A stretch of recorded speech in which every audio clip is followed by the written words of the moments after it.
ముఖ్యమంత్రి చంద్రబాబు నాయుడు సినారె భౌతికాయానికి నివాళులర్పిస్తున్నారు. ప్రత్యక్ష ప్రసారం ద్వారా చూద్దాం.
ఒక మాటలో చెప్పాలంటే తెలుగు జాతి ఒక అత్యున్నతమైన సాహిత్యవేత్తని తయారు చేసుకోవడం, ఆయనకంటూ ఒక ప్రత్యేకత నాకు సుదీర్ఘంగా పరిచయం ఉంది.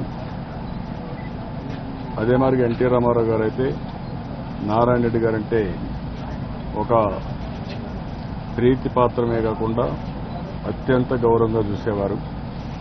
ఎప్పుడొచ్చినా నారాయణ రెడ్డి గారిని సొంత కుటుంబ సభ్యుడి కంటే మిన్నగా ఒక సాహిత్యవేత్త అన్నప్పుడు తెలివితేటల కోసం వాళ్ళిద్దరి మధ్య సంభాషణ చూసేవాడిని. పోటీపడి ఒకరికొకరు వాళ్ళ యొక్క వాక్ స్వాతంత్ర్యం కానీ ఇంకొక పక్క వాళ్ళ తెలివితేటలు కానీ ఇవన్నీ కూడా డిస్కస్ చేసుకునే అనుభూతిని చూశాను.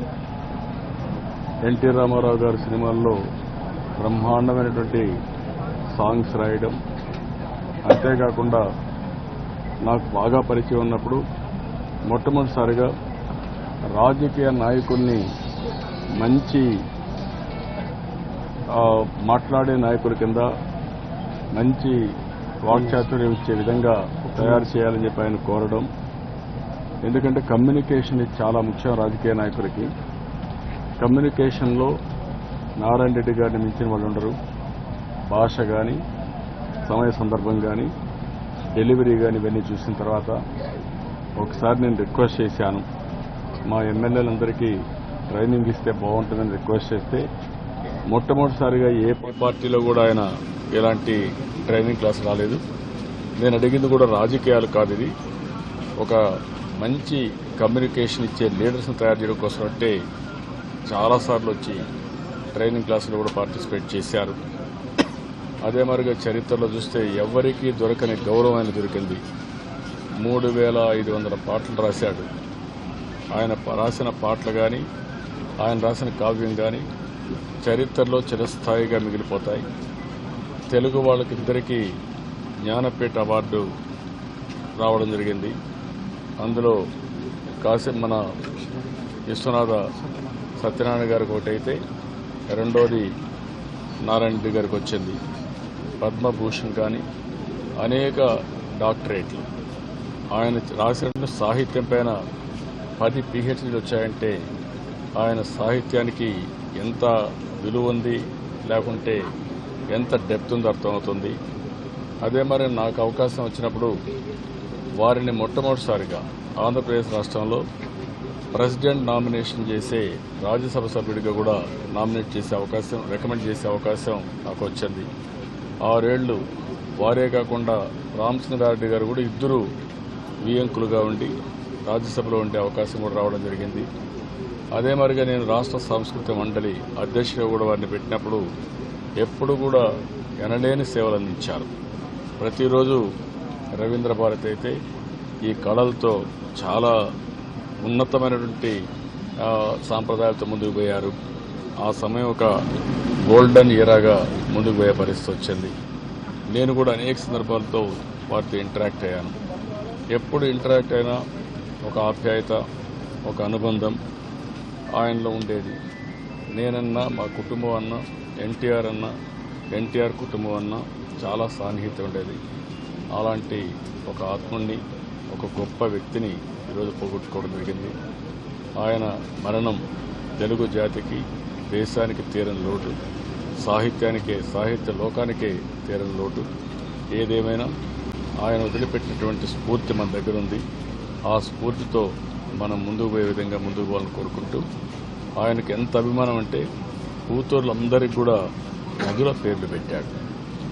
అది చూసినప్పుడు గంగా, యమున, సరస్వతి, కృష్ణవేణి ఇలాంటి పేర్లు పెట్టాడంటే నదులపైన ఆయనకుండే ప్రేమ, అదే మరిగా ఆయనకుండే ఈ యొక్క ఒక ప్రకృతి పైన ఆయనకుండే నమ్మకం ఎలాంటిదో మనకు అర్థమవుతుంది. అలాంటి మహనీయుడిని కోల్పోవడం చాలా బాధగా ఫీల్ అవుతూ, అదే మరి వారి కుటుంబ సభ్యులకి నా ప్రగాఢ సానుభూతి తెలియజేసుకుంటూ ఆయన ఆత్మకు శాంతి కలగాలని భగవంతుని మనస్ఫూర్తిగా ప్రార్థిస్తున్నాను.